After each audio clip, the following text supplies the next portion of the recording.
Carla Narraciones presenta La leyenda del rey indio de Hermann Hesse. En la antigua India de los dioses, muchos siglos antes del advenimiento de Gautama Buda, el excelso, sucedió que los brahmanes ungieron a un nuevo rey.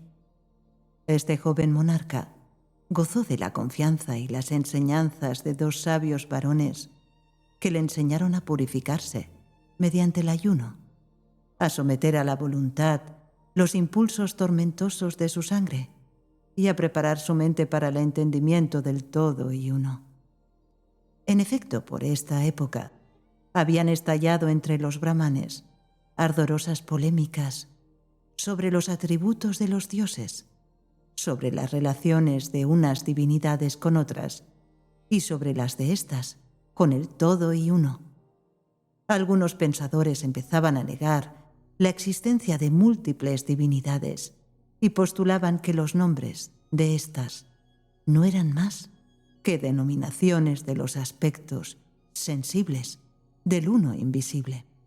Otros negaban con apasionamiento estas doctrinas y se aferraban a las viejas divinidades, sus nombres y sus imágenes. Ellos, precisamente, no creían que el todo y uno fuese un ser concreto, sino solo un nombre aplicado al conjunto de todas las divinidades. De manera similar, para unos las palabras sagradas de los himnos eran creaciones temporales y, por consiguiente, mudables, mientras otros las tenían por primigenias y la única cosa auténticamente inmutable. En estos aspectos del conocimiento de lo sagrado se manifestaba el afán de llegar a conocer las verdades últimas, y por eso dudaban y discutían sin descanso de qué fuese el espíritu mismo, o solo su nombre. Otros rechazaban esta distinción entre el espíritu y la palabra, considerando que el ser y su imagen eran entidades inseparables. Casi 2000 años más tarde, los mejores ingenios de la Edad Media occidental discutirían casi exactamente los mismos puntos. Y Allende como Allende, hubo pensadores serios y luchadores desinteresados, pero también hubo prebendados, desprovistos de espíritu y de caridad, a quienes preocupaba únicamente que tales discusiones no redundasen en el desprestigio del culto o del templo, ni que la libertad de pensamiento o de discusión sobre la naturaleza de las divinidades fuese a mermar, por ventura, el poderío ni las rentas de la casta sacerdotal. Lo que ellos querían era seguir viviendo como parásitos del pueblo. Cuando el hijo o la vaca de alguno caían enfermos, los sacerdotes se le metían en casa durante semanas y le chupaban toda la hacienda en forma de ofrendas y de sacrificios. Y también aquellos dos brahmanes, de cuyas enseñanzas disfrutaba el rey, siempre ávido de saber, estaban reñidos en cuanto a las verdades últimas. Pero como ambos tenían fama de gran sabiduría, el rey, entristecido por tal desaveniencia, solía decirse: si ni siquiera estos dos sabios consiguen ponerse de acuerdo en cuanto a la verdad, ¿cómo podré conocerla nunca yo, con mi flaco entendimiento? No dudo de que debe existir una verdad única e indivisible, pero me temo que ni siquiera los brahmanes pueden llegar a conocerla con seguridad. Cuando los interrogaba al respecto, sus dos preceptores contestaban: muchos son los caminos, pero el destino es único. Ayuna, mortifica las pasiones de tu corazón, recita las estrofas sagradas y medita acerca de ellas. El rey hizo de buena gana lo que le aconsejaban y realizó grandes progresos en la sabiduría, pero sin alcanzar nunca su meta de poder contemplar la verdad última. Cierto que logró superar las pasiones de la sangre, así como aborrecer los deseos y los placeres animales, e incluso para comer y beber tomaba solamente lo indispensable: un plátano al día y unos granos de arroz. Así se purificaba de cuerpo y espíritu, y enfocaba al objetivo definitivo todas sus fuerzas e impulsos de su alma.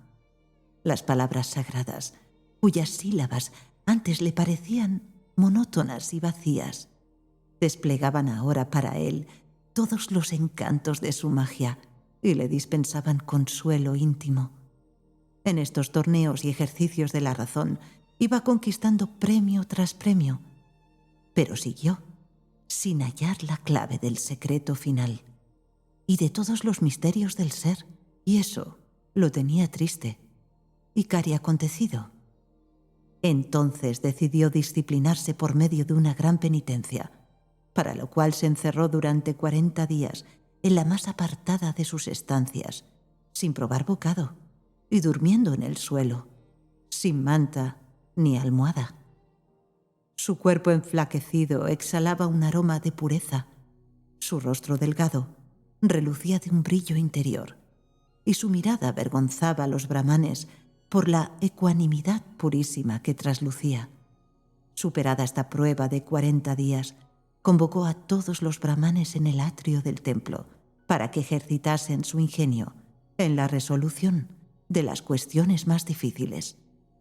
Y mandó traer vacas blancas con las frentes adornadas de cadenas de oro como premio para los vencedores del concurso. Los sacerdotes y los sabios acudieron, tomaron asiento y se enzarzaron sin demora en la batalla de las ideas y de las palabras. Paso a paso, demostraron la exacta correspondencia entre los dos mundos, el sensible y el del espíritu. Afilaron sus inteligencias en la interpretación de los versículos sagrados y disertaron sobre el Brahma y el Atman. El ser elemental de 100 brazos fue comparado con el viento, con el fuego, con el agua, con la sal disuelta en el agua, con la unión del hombre y la mujer.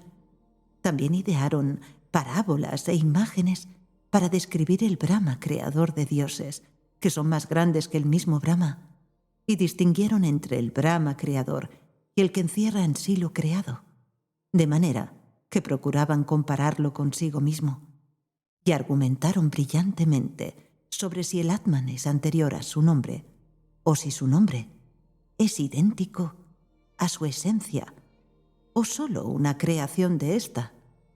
Una y otra vez intervino el rey proponiendo temas para nuevos interrogantes. Sin embargo, cuanto más prodigaban los brahmanes sus respuestas y sus explicaciones, más solo y abandonado se hallaba entre ellos el rey.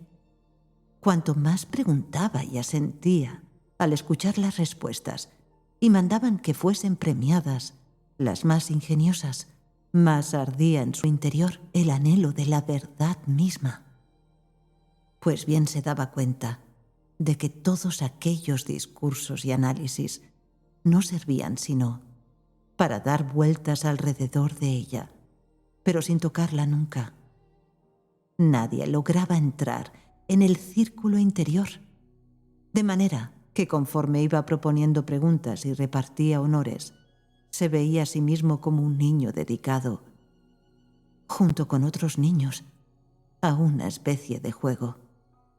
Hermoso, sí, pero de los que provocan sonrisas indulgentes por parte de los hombres adultos. Por eso el rey fue ensimismándose cada vez más, pese a hallarse en medio de la gran asamblea. Cerró todos los sentidos y dirigió su voluntad ardiente a ese foco, la verdad, pues sabía que todos los seres participaban de ella y duerme en el interior de cada uno, también en el de los reyes.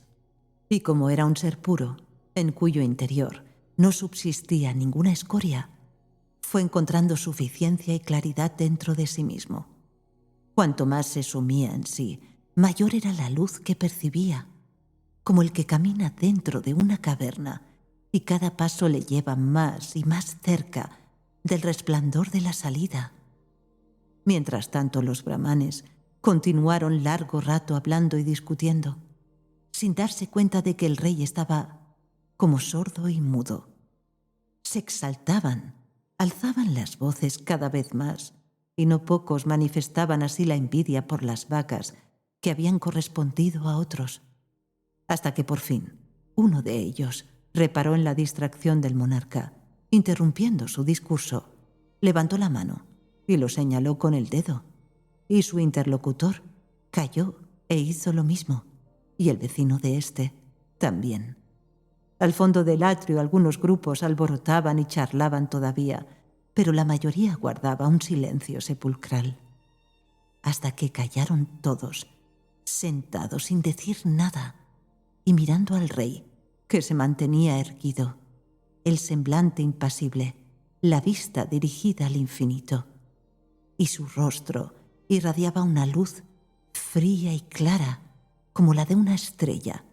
Entonces todos los brahmanes se inclinaron ante su éxtasis y comprendieron que cuanto estaban haciendo era solo un juego de niños, mientras que el personaje real estaba habitado por Dios mismo, el epítome de todos los dioses. Pero el rey, cuyos sentidos estaban fundidos en la unidad y vueltos hacia lo interior, seguía contemplando la verdad misma, indivisible, en forma de luz pura, que infundía en su interior una certeza dulcísima, a la manera en que un rayo de sol, cuando atraviesa una piedra preciosa, la convierte en luz y sol, con lo que criatura y creador se hacen uno. Luego volvió en sí, y cuando miró a su alrededor, sus ojos reían y su frente brillaba como un lucero. Despojándose de sus ropas, salió del templo, salió de la ciudad y del reino, y se adentró desnudo en la selva, donde desapareció para siempre. Has escuchado La leyenda del rey indio de Hermann Hesse, una producción de Carla Narraciones. Todos los derechos reservados. Si te ha gustado este vídeo, no te olvides de dar un me gusta para apoyar el canal. También puedes comentar qué te ha parecido este cuento. No te olvides tampoco, si todavía no lo estás, de suscribirte al canal Carla Narraciones para recibir una notificación cada vez que suba un nuevo audiolibro.